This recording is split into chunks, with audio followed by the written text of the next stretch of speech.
Ladies and gentlemen, welcome back to the channel and a brand new video on Marvel Contest of Champions. This video is all about providing a little bit of a guide to those that want to make more of an impact in dungeons. There's a lot of people that do complain that the people that get matched up with regards to partners, and maybe the people that go in, don't really have the level of, say, expertise and experience that other players have with regards to battling through this particular mode, or maybe don't have the skills to kind of get a more of a extreme development in the game of Marvel Contest of Champions. And that could be down to multiple things, like mastery setup, right the way through to maybe they have the better champions but don't have the necessary skills to kind of match that up. So hopefully this video provides a little bit of an idea and a guide to help improve those that are struggling a little bit with regards to getting through the more difficult rooms. So the first thing is, I want you to reboot your phone. Yeah, I know it's a bit odd. Reboot your phone, clean your screen, clear the cache, and then reboot the game, be close to a Wi-Fi router, and charge the phone.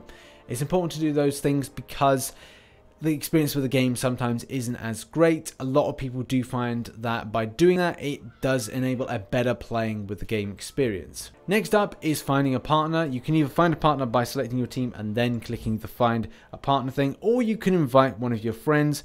I do recommend that to start off with, because sometimes you know your own alliance mates and you know your friends pretty well, so therefore they're the best people to choose to start off with.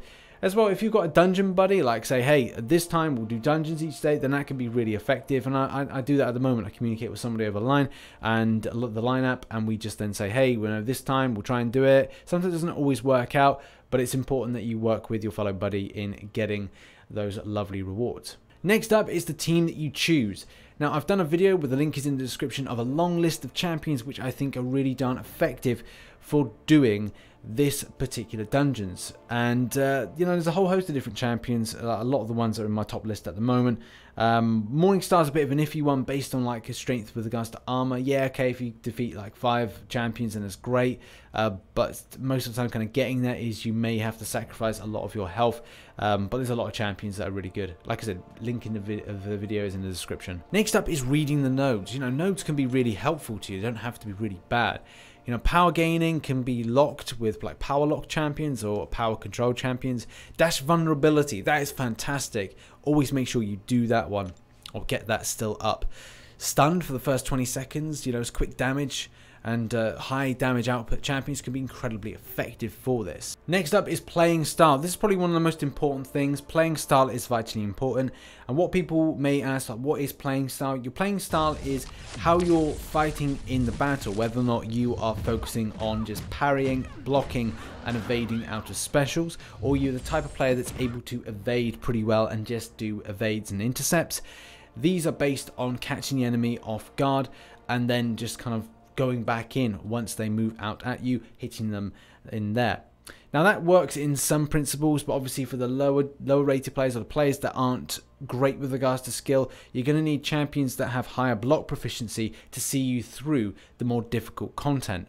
And I've done a list of these, and to give you an example, Captain America World War II is fantastic. Captain America Infinity War. There's a whole host of champions. Like I said, link to that video is in the description to give you an idea of decent champions to use. But that's the thing. You need to decide as a player how good you are to how further you can get in each room. So once you complete a room, you go into a next room. And you have to understand and communicate, and we'll go into communication in a moment. Can you go to the next one? Are you being confident in your ability? Is the phone needing to be rebooted? What are you kind of thinking? You have to make sure that you make that calculated decision before going into the next room, and potentially like dooming your friend because you've decided that you're too overconfident in a situation. It's happened to me a few times, and that is something you need to understand. Is your ability that good that you can just do intercepts and evades, or are you still going to be doing the parrying and blocks? It's all well and good saying that you can do the better one, which is the intercepts and the evades, but if you are going to do the parries and the blocks, make sure you've got plenty of health potions because they're very difficult to come by. And obviously if you're a very skilled player, you may just like be opting for your high damage output champions. For example, Archangel, Proxima Midnight. I mean, there's so many to list off that high damage output. Iceman, yeah, the list goes on. Next up is communication. Easier said than done, but it is one thing that people do complain about a lot. Communication needs to be right there is key. Let people know that you have a revive and you can revive and take down a node, and you've got health potions, so then people know like what you're doing, what you're up to. Tell someone that you've had a bad, I've just had a bad game with this particular champion, and it's good to communicate with people, just saying like, we need to conclude after this one, I don't think I can go any further. And you have to have a basic level of understanding that other people may not be as skilled as you are, but maybe they're trying hard. You have to have a lot of patience, I think, with regards to playing with people in dungeons. So that's important. Have patience. And obviously, it may not be quite so easy to communicate in different languages. I think there needs to be like a happy medium with that. I don't know if there's a conversion or translation with stuff. It may be best to announce what kind of language that you're speaking, just so that people can understand. And maybe the press of the buttons are the things like the takedown node 1, node 2, node 3, node 4 is handy to communicate with one another. But obviously, we need a more kind of solid based communication. That's why it's good when you've got friends and you're playing with them, just to be able to go, right, well, I'll take down this node, take down this node, please. I'm not having a good battle, neither am I.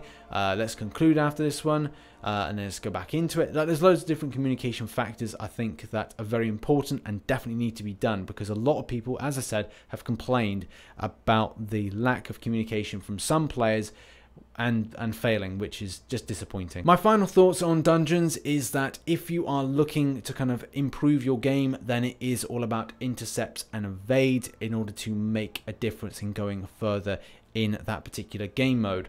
You can't rely on your parry and blocks unless you're doing lower dungeons, and as well using champions that have higher block proficiency. They're going to help you a lot with regards to minimizing that damage take home.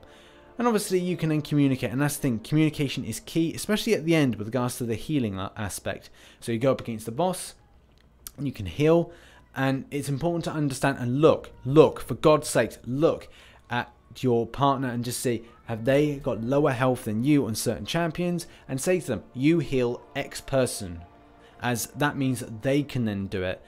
And don't be selfish. It's important not to be selfish in this game mode. Work with each other. Be patient, but at the same time, if you are struggling with regards to your playing ability, you need to maybe change your ability as well as your champion selection when doing this game mode. There we have it, guys. That is a video all about dungeons. Hopefully it provides a little bit of aspect of a small guide to those that maybe are struggling with it, as well as information that is going to be helpful for you to get further on with those dungeons. And as well, hopefully you get those lovely artifacts and those lovely Infinity Dust, which is going to get you some great stuff in the Infinity Dust store, as well as those dark artifact crystals. So yeah, happy grinding with that. Hopefully this helps. Share it with somebody that you maybe think is struggling a little bit. And yeah, like, subscribe, and I shall catch you on the flip side. Bye-bye for now.